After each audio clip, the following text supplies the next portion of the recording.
आपण पाहायला गेलं तर सहसा ही जी तरुण पिढी आहे या वारकरी संप्रदायाकडे यायचं जर म्हटलं तर येत नाहीत. पण आपल्या गावाचं आदर्श घ्यायला पाहिजे की या ठिकाणी तरुण बांधव कीर्तनासाठी उपस्थित आहेत. आणि सगळ्यांना मनापासून धन्यवाद देईल आणि एक सांगून जाईल, या इकडच्या भागामध्ये कुठंही कीर्तन असलं, कार्यक्रमाला जर आम्ही या ठिकाणी आलो, इकडच्या भागामध्ये आलो, तर आवर्जून कीर्तन ऐकण्यासाठी आमचे जिजा कीर्तनासाठी उपस्थित असतात. म्हणून जिजांनाही माझं वंदन आहे. त्यांच्यासोबत वैभव दादा आहेत आणि त्यांचे चिरंजीव आहेत, त्यांचं यूट्यूब चॅनल आहे गोडवा कीर्तनाचं. दादांनाही वंदन असेल. त्याचबरोबर इकडं कलेचा सागर यूट्यूब चॅनल आहे. तुम्हा दोघांनाही मनापासून धन्यवाद. आणि झाले ना आता, सगळ्यांना मनापासून कोटी कोटी धन्यवाद. मस्त काही पायावरी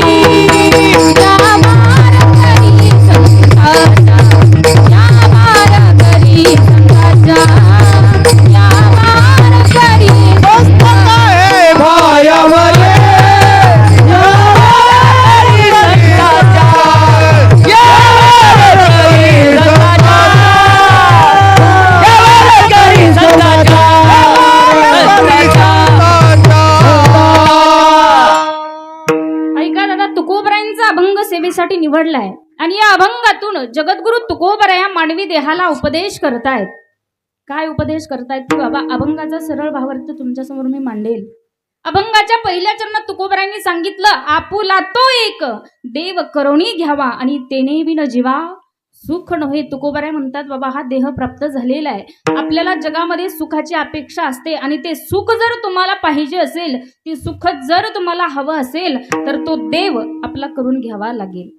कारण या ज्या आपल्या डोळ्याला बाकीच्या ज्या गोष्टी दिसतात, गाडी बंगला पैसा धन संपत्ती बायका मुलं, या सगळ्या माईक गोष्टी जाणाऱ्या आहेत. ह्या गोष्टी सगळ्या माणसाला दुःख देणाऱ्या आहेत.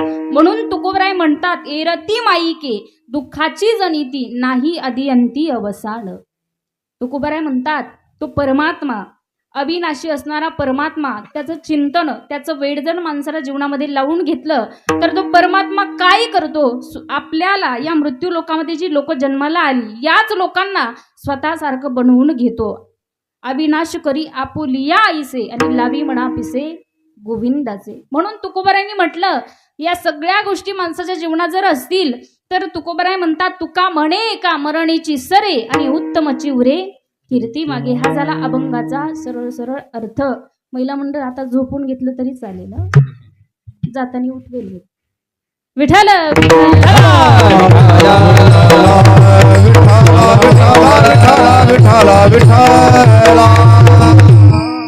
ऐका, तुकोबरायांचा अभंग सेवेसाठी निवडलाय. सांगून जाईल, आपण भाग्यवान आहोत. तुमचा माझा जन्म या महाराष्ट्राच्या मातीमध्ये झालेला आहे. पवित्र असलेली ही महाराष्ट्राची माती, इतकी पवित्र ही महाराष्ट्राची माती, कारण याच महाराष्ट्राच्या मातीमध्ये संतांची मंडळी आपल्याला पाहायला मिळते.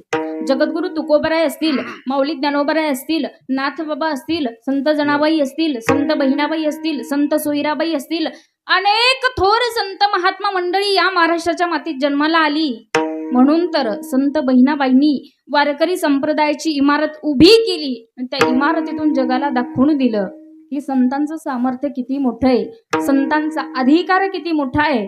संत बहिणाबाई सांगतात, संत कृपा झाली इमारत फळाली, ज्ञान देवे रचिला पाया, उभारिले देवालया, नामदयाचा किंकार जेने केला विस्तार, जनार्दन एकनाथ खांब दिला भागवत. तू का झालासी कळस भजन करा सावकाश. बहिणाबाई सांगतात, जगद्गुरु तुकोबरायांना मंदिराचा कळस होण्याचा मान प्राप्त झाला ते जगद्गुरु तुकोबराया. काय त्यांचं सामर्थ्य आहे, काय त्यांचा अधिकार आहे, मनाचं सांगणार नाही. याला संतांची पुरावे आहेत. संत आपल्याला पुरावे देतात. आणि तुम्हाला एक गोष्ट सांगून जाईल, महाराष्ट्रामध्ये कोणताही कीर्तनकार असो त्याच्याकडे पुरावाच असावा आणि पुराव्याशिवाय त्यानं बोलू नये. पुरावा नसेल तर तो कीर्तनकार पुरावा. हा, म्हणून संत आपल्याला पुरावे देतात की जगद्गुरु तुकोबरायांचं सामर्थ्य किती मोठं आहे, जगद्गुरु तुकोबरायांचा अधिकार किती मोठा आहे. तुकोबरायांचं नाव जरी घेतलं तरी तुकाराम तू आपुला तो एक देव करुणी घ्यावा ते नेविण जीवा सुख नोहे. अभंगाच्या पहिल्या चरणात तुकोबरायांनी उपदेश केला मानवी देहाला. काय उपदेश केला?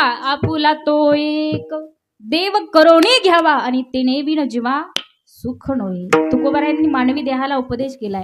दादा या ठिकाणी प्रश्न असा निर्माण होतो, प्रश्न असा उपस्थित होतो की तुकोबरायांनी मानवी देहालाच का उपदेश केला, पशुपक्ष्यांना का केला नाही? तर त्याच्या पाठीमागचं कारण आहे. देवाने तुम्हाला मला हा सुंदर नरदेह दिलेला आहे. या देहाच्या सोबत आपल्याला कर्तृत्व दिलं आणि कर्तृत्वासोबत आपल्याला भोक्तृत्व सुद्धा देवानं दिलेलं आहे. म्हणजे मनुष्य कर्मही करतो आणि केलेल्या कर्माची फळही त्याला भोगावी लागतात. पशु पक्ष्यांना का उपदेश केला नाही? त्याच्या पाठीमागचं कारण आहे. पशु काय पाप पुण्य पशु काय पाप पुण्य जाणते, पशु काय पाप पुण्य जाणते, उत्तम मध्यम भोग भोगे, हे उत्तम मध्यम भोग भोगे, एक उपदाता मरते, अंध पांगुळ होती भोगी पहिले,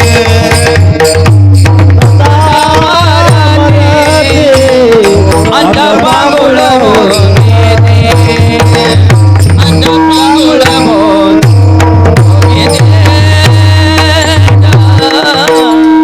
पशु काय पाप पुण्य जाणती, उत्तम मध्यम भोग भोगिती. का त्यांना उपदेश केला नाही? गायी म्हशींना का उपदेश केला नाही? त्याच्या पाठीमागची ही कारण आहेत. त्यांना पाप पुण्य हे कळत नाही. त्यांच्याकडे फक्त भोक्तृत्व आहे. ते कर्म करू शकत नाहीत. केलेल्या कर्माची फळं फक्त ते भोगतात, ते कर्म करू शकत नाहीत. आणि संतांकडे जर पाहायला गेलं ना तर संतांकडे फक्त कर्तृत्व आहे, संतांकडे भोक्तृत्व नाहीये. मग तुम्ही म्हणाल ताई संतांचा देवाजवळ वशिला आहे. ज्याचा आहे वशिला तो जाईल आणि ज्याचा नाही वशिला तो जाईल. पटकन येते. पण एक लक्षात घ्या, आपण म्हणतो संतांचा देवाजवळ वशिला आहे, असं काही नाही. हा आपला झालेला गैरसमज आहे. संतांचा देवाजवळ वशिला नाही. तुम्हाला सांगू, संतांकडे कर्तृत्व आहे, त्यांच्याकडे भोक्तृत्व नाही. त्याच्या पाठीमागचं कारण आहे. संत कर्म करतात, पण केलेलं कर्म ईश्वरार्पण बुद्धीने कर्म करतात आणि केलेलं कर्म ते देवाला अर्पण करतात. म्हणून त्यांना भोगावं लागत नाही. आपल्याला करावंही लागतं आणि ते भोगावं सुद्धा लागतं. माझी विनंती असेल की माणसानं जीवन जगत असताना काही जरी नाही करता आलं ना, कमीत कमी कर्म चांगली करा. कर्म माणसाची चांगली असावी, कारण याच मृत्यू लोकामध्ये एक वेळेला आपल्याला देव माफ करेल, देव माफ करेल. पण कर्म कधीच माफ करू शकत नाही. ते वसुलीला येतं आणि ते फेडावंच लागतं. मग ते कुठून येईल, कसं येईल, हे काय आपण सांगू शकतो? केले कर्म झाले तेची भोगाले,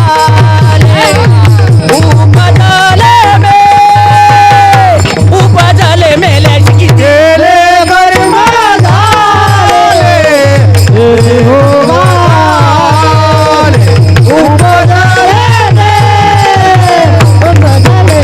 ऐसे किती, ऐसे किती, ऐसे किती. केले कर्म झाले त्याची भोग आले, उपजले मेले ऐसे किती. माऊली ज्ञानोबरायांनी सांगितलं. बरोबर, ज्ञानोबराय सांगतात ना. अभंग ज्ञानोबरायांचा आहे.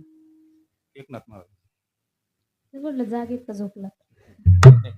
नाथ बाबा सांगतात, केले कर्म झाले त्याची भोग आले, उपजले मेले ऐसे किती. आपल्या जीवनामध्ये माणसाची कर्म जर चांगली नसतील ना तर जीवनाला काही सुद्धा अर्थ नाहीये. कर्म चांगली करावी, कारण हे जे विश्व आहे ना, हे विश्व कर्म प्रधान आहे. आपण जीवन जगत असताना उगीच दुसऱ्याला म्हणत असतो बुरी नजर वाले तेरा मुंह काला.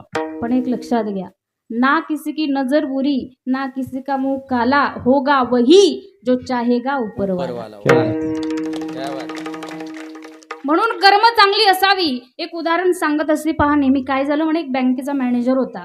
बँकेमध्ये भांडण झालं आणि भांडण झाल्याच्या नंतर नोकराकडे आला आणि त्या बँकेच्या मॅनेजरनं नोकरच्या कानाखाली मारली. कर्म फिरून कसं आपल्यापर्यंत येतं पहा बरं. त्याच्या कानाखाली मारली. आता हा नोकर त्याला परत मारू शकत नव्हता. हा घरी आला आणि घरी आल्यानंतर जेवण करण्यासाठी बसला. पत्नीनं सुंदर स्वयंपाक तयार केलेला होता. जेवण चालू झालं आणि पहिल्याच घासाला भाजीत केस लागला.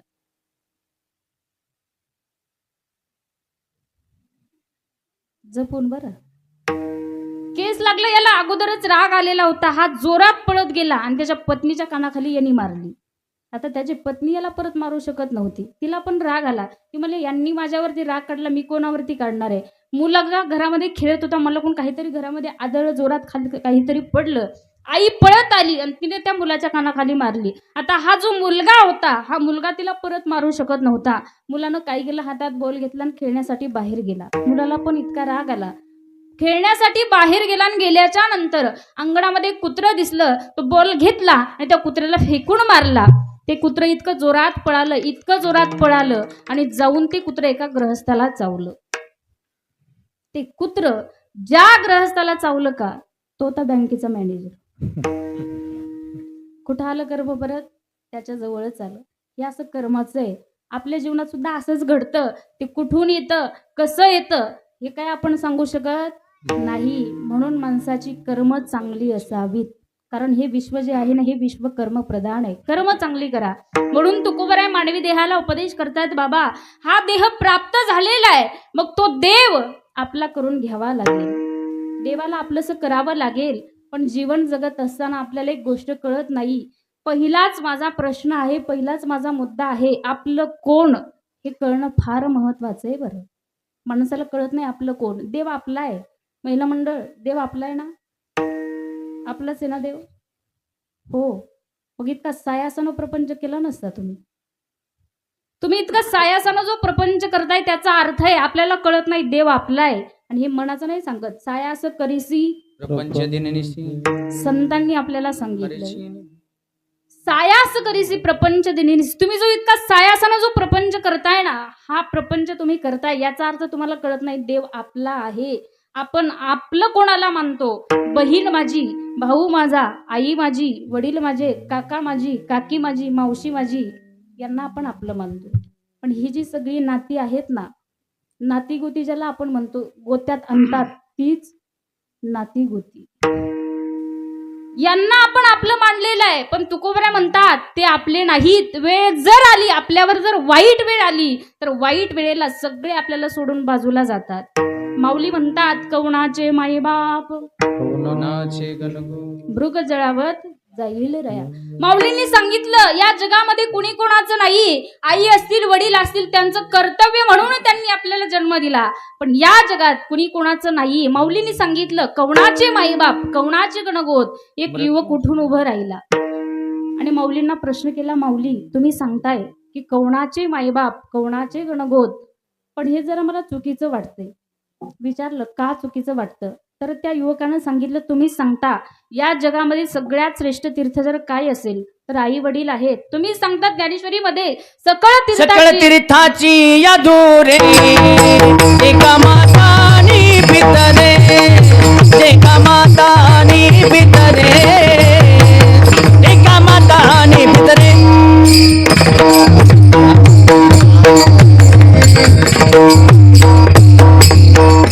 वो भी आहे, प्रमाण नाही.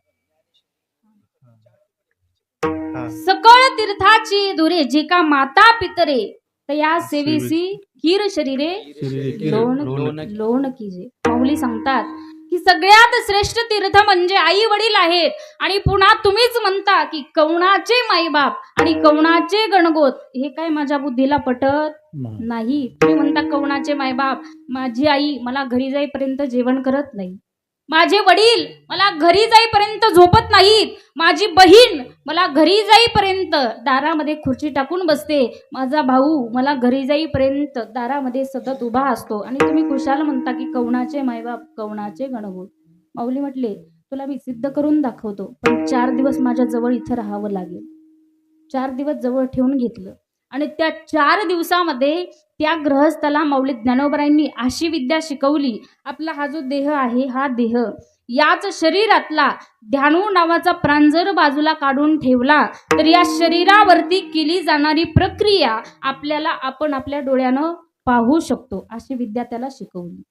आणि 4थ्या दिवशी सांगितलं, तुझ्या तू घरी जायचं. बरोबर 6 वाजता रात्री मध्यरात्री उठायचं, पत्नीला म्हणायचं छातीत दुखतंय, ती जर म्हटली हॉस्पिटलला चला तर अजिबात जायचं नाही. आणि बरोबर 6 वाजता ध्यानू नावाचा प्राण बाजूला काढून ठेवायचा. बरोबर 7ला मी तिथं हजर होतो. तुला दाखवून देतो. तू म्हणतो आई माझी, वडील माझी, बहीण माझी, भाऊ माझा, पण हे कोणी कोणाचे नाहीत हे तुला मी सिद्ध करून दाखवतो. 4थ्या दिवशी घरी गेला. मध्यरात्री उठला आणि उठल्याच्या नंतर पत्नीला म्हटला, अगं माझ्या खूप छातीत दुखतंय ग, छातीत खूप चमकतंय. ती म्हणे गप झोपा, दिवसभर मी काम केलेलं आहे. झोपला. बरोबर 6 वाजले आणि 6 वाजता तो गृहस्थ उठला आणि ध्यानू नावाचा प्राण शरीरातला बाजूला काढून ठेवला आणि याचे हातपाय गार पडले. पत्नी 6:30ला उठली, जवळच होती, तिनं पाहिलं, अंगाला हात लावला तर शरीर गार पडलेलं दिसलं. ती म्हणे त्यांचं शरीर गार पडलं याचा अर्थ आपले हे गेले. ती म्हणे अजून कोणाला माहिती नाही, गावाला माहित नाही, आईला माहिती नाही, वडिलांना माहिती नाही, बहिणीला माहिती नाही, बहीण पुण्याला राहते, कोणालाच माहिती नाही. कालचा सोमवार, आजची एकादशी, मी काय इतक्या वेळी उपवाशी राहू शकत? हेच प्रपंचातलं प्रेम. तिनं काय केलं कोणालाच माहिती नव्हतं. हळूच गॅस पेटवला, गॅसवरती कुकर मांडलं, त्या कुकरमध्ये तांदूळ टाकले आणि खिचडी शिजायला ठेवली. एक 10-5 मिनिटामध्ये खिचडी शिजून तयार झाली. एक ताट घेतलं आणि ताटामध्ये ती खिचडी घेतली आणि त्याच्याकडे पाहून ती खिचडी खाऊ लागली. हा म्हणतो बाई असं आहे का, मी तुला माझी चंद्रमुखी मानलं होतं, असा प्रकार आहे का तुझा? तिनं खिचडी खाली, जशाच्या तसेच भांडे पालथे घातले आणि तिनं रडायला चालू केलं. रडण्यात आमचा 1 नंबर आहे, रडायच्या बाबतीत 1 नंबर आमचा. तिनं रडायला चालू केलं आणि जोर जोरात ओरडायला लागली, आमचे हे गेले, आमचे हे गेले म्हणून ओरडायला लागली. मग आई उठली, वडील उठले, भाऊ सुद्धा उठला, त्या प्रेताच्या जवळ येऊन बसले, त्या शरीराच्या जवळ येऊन बसले आणि त्याची आई म्हणायची, याच्या आधी माझं काय पिकलं पण आज ना उद्या जाणार आहे, माझ्या लेकाच्या आधी मला नेलं असतं तर बरं झालं असतं. वडील सुद्धा म्हणायचे, मी सुद्धा आज ना उद्या जाणार आहे, माझ्या लेकाच्या आधी मला नेलं असतं तर फार बरं झालं असतं. भाऊ सुद्धा म्हणायचा, मोठ्या लहान्या भावाच्या आधी मला नेलं असतं तर बरं झालं असतं. तो जो ध्यानू नावाचा प्राण त्याच्या शरीरातून बाजूला काढला होता ना, तो म्हणायचा किती प्रेम करतात माझ्यावरती. त्याची बायको पण म्हणायची, यांच्या आधी मला नेलं असतं तर बरं झालं असतं. गृहस्थ म्हणायचा, किती सगळेजण माझ्यावरती प्रेम करतात आणि माऊली खुशालत म्हणतात, कवनाचे मायबाप कवनाचे गणगोत. माझी आई माझ्यासाठी मरायला तयार झाली, माझा भाऊ माझ्यासाठी मरायला तयार झालाय, माझे वडील माझ्यासाठी मरायला तयार झाले, माझी बहीण सुद्धा माझ्यासाठी मरायला तयार झाली. खाई नका खिचडी, पण ती सुद्धा माझ्यासाठी मरायला तयार झाली. बरोबर 7 वाजले आणि 7 वाजता माऊली ज्ञानोबरायांचं प्रागटीकरण तिथं झालं. भिक्षांदेही म्हणून आवाज दिला. आई घरातून बाहेर पळत गेली. एवढा राग आला आणि जोर जोरात म्हणायला लागली, मेला लाज वाटते का तुला? घरात प्रेत पडून मरून पडलंय, घरात प्रेत आहे आणि खुशाल भिक्षा मागतोय, काही वाटतं का? माऊली म्हटली, आई तोंड सांभाळून बोला, माझा नियम आहे, मी रोज 5 घरं मागतो आणि ज्या घरी जातो का त्या घराचं स्वहित करूनच मी बाहेर येतो, माझा नियम आहे, मला भिक्षा द्यावीच लागेल. दोघात भांडण लागली. एक जण मध्यस्थी आला, विचारलं भांडण कशासाठी लागलेले आहे? त्यांनी सांगितलं, घरात मुलगा मरून पडला आणि भिक्षा मागण्यासाठी दारात आले म्हणून भांडण लागली. त्या मध्यस्थीनं विचारलं, आई तुमचा मुलगा जर जिवंत करून दिला तर तुम्ही यांना काय देणार?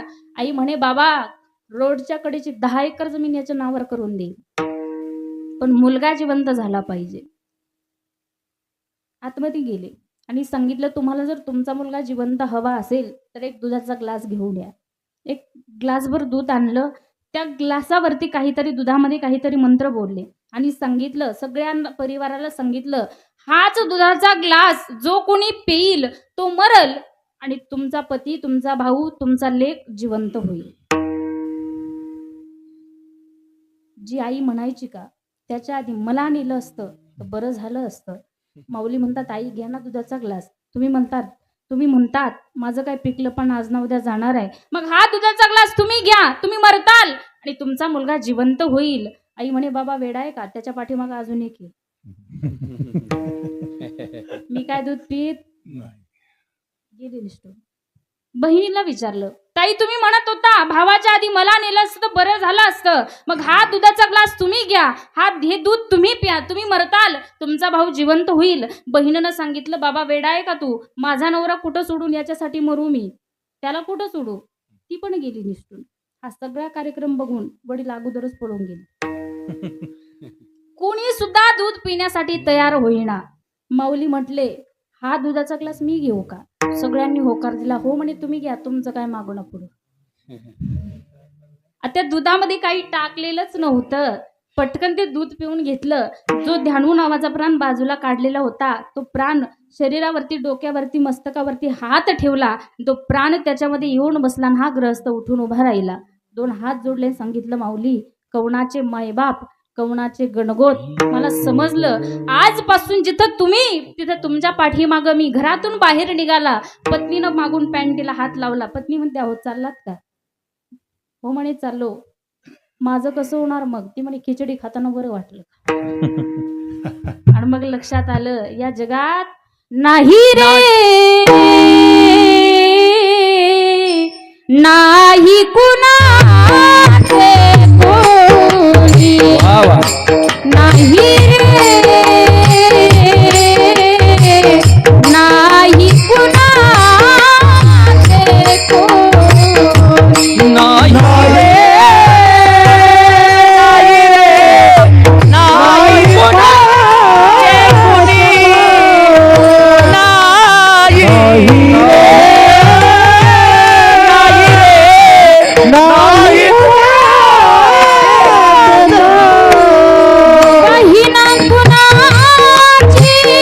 कुणाची भाव कुणाचा, कोण कुणाचे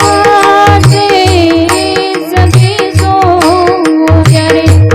बहीण कुणाची भाव कुणाचा, कोण कुणाचे सगळे सोयरे.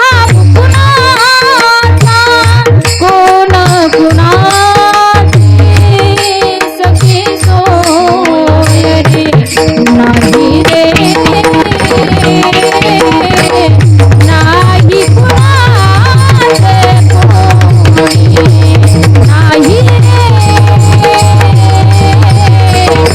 नाही कुणाचे कोणी, नाही रे, नाही कुणाचे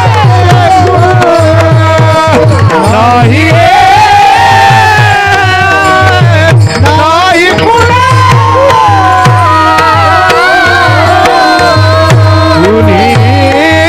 नाही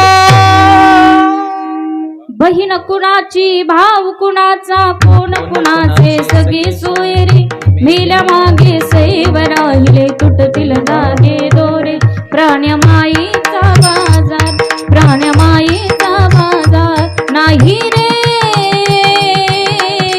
नाही कुणाचे कोणी, नाही रे, नाही कुणाचे कोणी. मला सांगायचं तुम्हाला या जगामध्ये कोणी पण कोणाचं नाही. आपण जी नातीगोती म्हणतो नाही, नाती वेळ आली तर सगळे बाजूला जातात. आपलं कोण हे करणं फार गरजेचं आहे. म्हणून तुकोबाराय म्हणतात तो देवच आपलाय, त्या देवाला आपलंसं करा, जगातलं सगळं सुख तुम्हाला मला प्राप्त होणार आहे. दादा शास्त्र आपल्याला असं सांगतं की माणसाच्या जीवनामध्ये एक संत असावा, एक ग्रंथ असावा, एक पंत असावा आणि एक कंत असावा. कंत म्हणजे पती. आपल्या सगळ्यांचा पती एकच आहे, जो विटेवरती उभा आहे. पुरुषमंडळ तुम्ही जरी इथं दाढी मुचवाली असलात ना, तुम्ही पण स्त्रियाच आहात. पण सांगू तुम्हाला, हे सिद्ध करून सांगण्यासाठी एक उदाहरण सांगून जाईल पहावी. की संत मीराबाई जेव्हा वृंदावनामध्ये जीव गोस्वामी नावाच्या महात्म्यांना भेटायला गेल्या होत्या. भेटायला गेल्याच्या नंतर शिष्याला सांगितलं मला गुरुजींना भेटायचं आहे, गुरुजींना बाहेर बोलवा, गुरुजींचं मला दर्शन घ्यायचं आहे. शिष्य आतमध्ये गेला आणि गेल्याच्या नंतर गुरुजींना सांगितलं गुरुजी तुम्हाला भेटण्यासाठी संत मीराबाई आलेले आहेत, फार मोठ्या भक्त आहेत, फार मोठ्या संत आहेत, त्यांना तुम्हाला भेटायचे. गुरुजींनी सांगितलं माझा नियम आहे, माफी असावी, मी स्त्रीसोबत कधी बोलत नाही, स्त्रीचं मुख मी कधी पाहत नाही, म्हणून त्यांना सांगा परत जा. शिष्य बाहेर आला, मीराबाईंना सांगितलं मीराबाई माफी असावी. गुरुजींचा नियम आहे, ते कधी स्त्रीसोबत बोलत नाहीत, स्त्रीचं मुख ते कधी पाहत नाहीत, त्यांचा नियम आहे, म्हणून तुम्हाला इथून असंच परत जावं लागेल. त्यावेळी संत मीराबाईंना थोडंसं हसायला आलं, राग नाही आला. हसल्या संत मीराबाई. संत मीराबाई का हसल्या असतील म्हणून तो शिष्य विचारात पडला. आणि महिला मंडळ, तुम्हाला एक सांगू का, स्त्रीच्या जातीनं कधीच विनाकारण हसायचं नाही. कारण तिच्या हसण्याचा कोण काय कधी अर्थ काढेल ना, आपण सांगू शकत नाही. ती एक म्हणे पहा, आता याचा वेगळा काही अर्थ काढू नका बरं. असं म्हणतात, हसिओ. तसं स्त्रीच्या जातीनं कधी विनाकारण हसायचं नाही असं म्हणतात. महाभारताचा जेव्हा शेवटचा पर्वकाळ जवळ आला होता पितामह भीष्माचार्य यांचा, आणि ते बाणावरती पडलेले होते, पण ते पडल्या पडल्या या जगाला उपदेश करत होते. आंखों के सामने पाप होते हुए देखना भी महापाप है. काय उपदेश करत होते? आंखों के सामने पाप होते हुए देखना भी महापाप है. तिथं द्रौपदी माता होत्या, त्यांना हसायला आलं, त्या हसल्या. पितामहांनी विचारलं, द्रौपदी बाळा का हसलीस तू? नाही नाही म्हणे, महात्मा तुम्हाला दुखवण्याचा माझा मुळीच हेतू नव्हता, सहज हसले मी. नाही नाही म्हणे, तू एक कुलवान स्त्री आहे, तू एक खानदानी स्त्री आहे, तू विनाकारण कधी हसू शकत नाही. तुझ्या हसण्या पाठीमागं काहीतरी कारण असावं. काय कारण आहे ते सांग. त्यावेळेला द्रौपदी मातेनं सांगितलं, पितामह तुम्ही सांगताय आंखों के सामने पाप होते हुए देखना भी महापाप आहे. मग जेव्हा भर सभेमध्ये माझं वस्त्रहरण होत होतं, हे पाप तुम्ही पण केलंच ना, याच्यासाठी मी हसली. तसं संत मीराबाई हसल्या आणि सांगितलं, मला हसू याच्यासाठी आलं की मला माहिती होतं या जगामध्ये पुरुष केवळ एक तो परमात्मा आहे, बाकी सगळ्या गोपिया आहेत, हे मला माहिती होतं, म्हणून मी हसले. माणसाच्या जीवनात संत असावा, ग्रंथ असावा, पंथ असावा आणि कंत असावा. या 4 गोष्टी असतील तर नक्कीच देव आपला होईल. देवाला आपलंसं करायचं. पण एक सांगू, आज आपल्या जीवनामध्ये, तुमच्या माझ्या जीवनामध्ये एक देव राहिलाच नाही. वार बदलला की देव सुद्धा आपला बदलतो. सोमवार आला की महादेवाची भक्ती करतो, मंगळवार आला की देवीची भक्ती करतो, बुधवार आला की बोलावा विठ्ठल, पहावा विठ्ठल, विठ्ठलाची भक्ती करतो. परत गुरुवार आला की परत आपला देव बदलतो, दत्तात्रयाची भक्ती करतो. शुक्रवार आला की परत देवीची भक्ती करतो.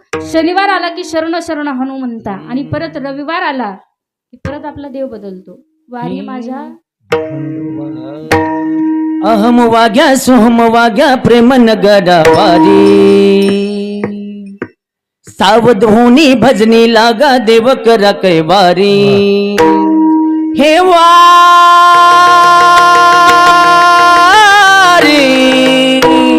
मल्हारीची माझ्या मल्हारीची वारी, वारी मल्हारीची माझ्या मल्हारीची वारी, मल्हारीची माझ्या मल्हारीची वारी, वारी मल्हारीची वारी, मल्हारीची वारी. अहम वाग्या सोम वाग्या प्रेम नगरा वारी, सावध होनी भजनी लागा देव करा कैवारी.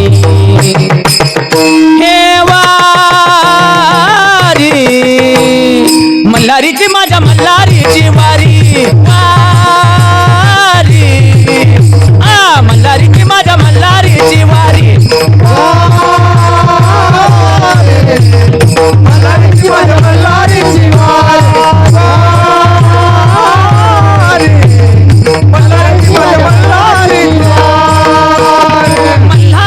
वारी, माझ्या मल्हारीची वारी, माझ्या मल्हारीची वारी, वारी वारी. तर रविवार आला की परत आपली देव आपला बदलतोय. या असे 8 प्रकारचे देव जर तुमच्या माझ्या जीवनात असतील तर तो देव आपला होऊ शकत नाही. तुकोबराय म्हणतात, आपुला तो एक, अनेक नाही, एकच देव आपला करायचा. कारण जगातलं सुख जर हवं असेल तर देवाला आपलं करावं लागेल. आणि देव का आपला करायचा, आपल्याला का कर्माची फळं भोगावी लागतात, त्याच्या पाठीमागचं कारण आहे. तुम्हाला मला स्वतंत्र नाही, तुमचं माझं जीवन परतंत्र आहे. संतांचं जीवन स्वतंत्र आहे. संत जेव्हा या मृत्यू लोकात आले, उजळावया आलो वाटा, खरा खोटा निवाडा, आणि जाताना सुद्धा आपुल्या माहेरा जाईना मी आता, आपुल्या माहेरा जाईना मी आता, आपुल्या माहेरा जाईना मी आता, आपुल्या माहेरा जाईना मी आता.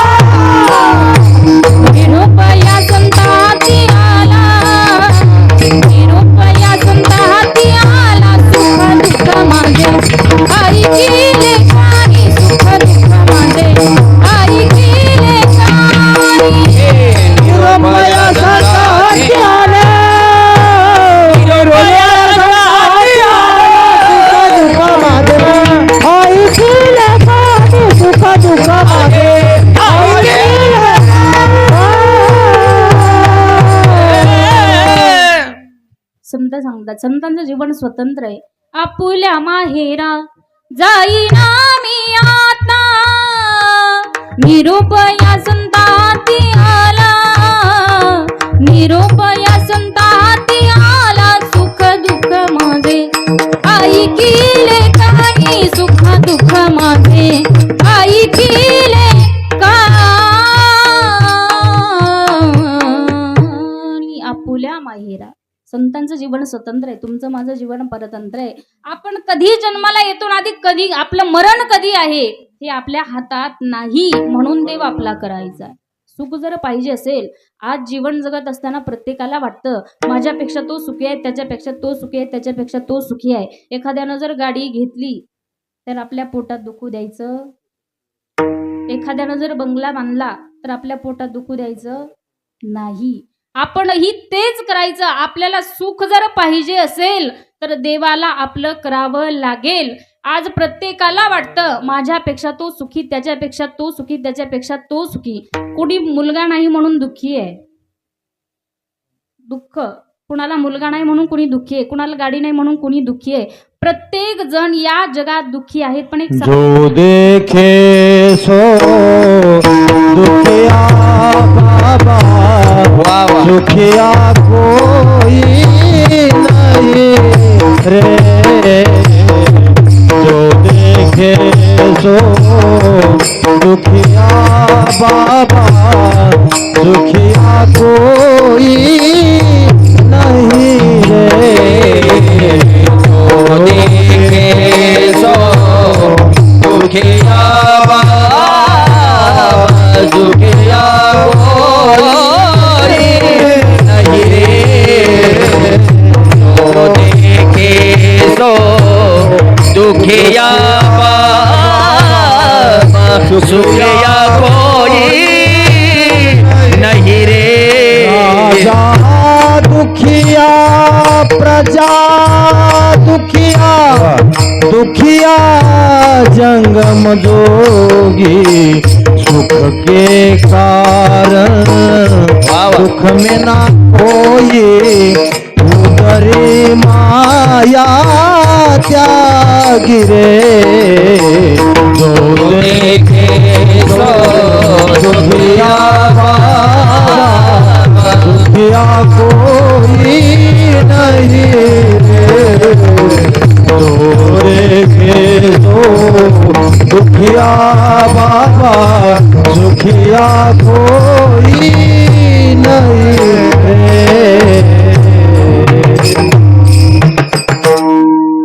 जो देखे सो दुखिया बाबा, सुखिया कोई नहीं रे. राजा दुखिया प्रजा दुखिया, दुखिया जग बैरागी.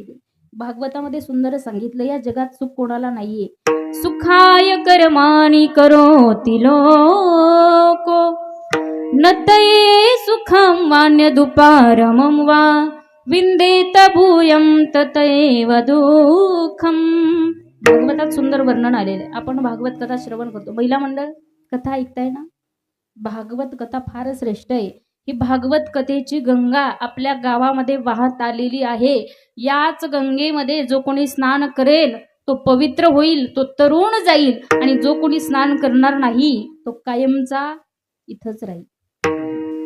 भागवत कशाला म्हटलं जातं, भागवत किती श्रेष्ठ आहे, भागवत म्हणावं कशाला, सुंदर याचं वर्णन आलेलं. मी जास्त विस्तार करणार नाही. कथा म्हणायचं कशाला, जीवन को जो मिटा देती है उसे व्यथा कहते हैं, जीवन को जो मिटा देती है उसे व्यथा कहते हैं, और व्यथे को जो ही मिटा देती है उसे भागवत कथा कहते हैं. म्हणून संत सांगतात जगात सुख कोणाला नाही, प्रत्येक जण दुःखी आहे. कोणाला मुलगा नाही म्हणून कोणी दुःखी आहे. पण महिला मंडळ माता भगिनी माझं सांगणं असेल, जिला 5 पुत्र होते का ती पण दुःखी होती, जिला 4 होते का ती पण दुःखी होती, जिला 3च होते का ती पण दुःखी होती, जिला 2च होते का ती पण दुःखी होती, आणि जिचं एकटंच कोंबडं सदा लंगड ते पण दुःखीच होते. 5 होते. 5 महिला मंडळ कोणाला होते. हा झोपल्या का माता, कुंती माता. 5 होते पण जीवनामध्ये दुःखच वाट्याला आलं. ज्यांना 4च होते, राम लक्ष्मण भरत शत्रुघ्न, त्यांच्याही वाट्याला दुःख आलं. ज्यांना 3च होते, विभीषण, रावण आणि कुंभकर्ण. आईचं नाव रामायण ऐकलं? आईचं नाव पुरुष म्हणतो, तुम्हाला माहिती? आई.